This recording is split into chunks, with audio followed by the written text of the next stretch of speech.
I was 17 years old. I was preaching at our church, and I was so nervous. Worship is like getting close to being done. I'm like, oh man, it's almost time. I ran to the bathroom, I look in the mirror. I'm doing some self-talk. I'm like, Dustin, you are anointed. You are a man of God. You can do this.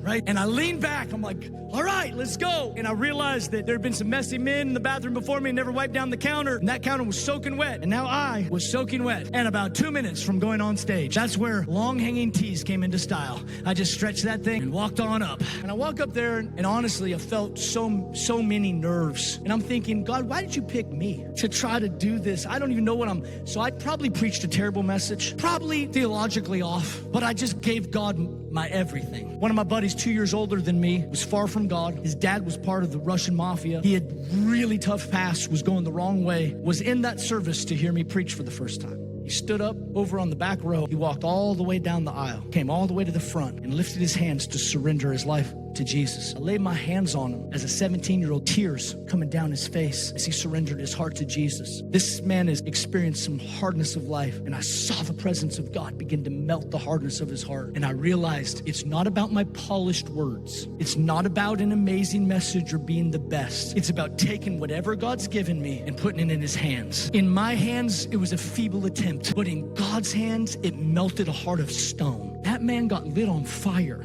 by the power of God, forgave people that had hurt his family and that had hurt his life. He's still, today, still living for Jesus with his family, has kids that are living for Jesus. I'm gonna tell you this, there is nothing that God can't do.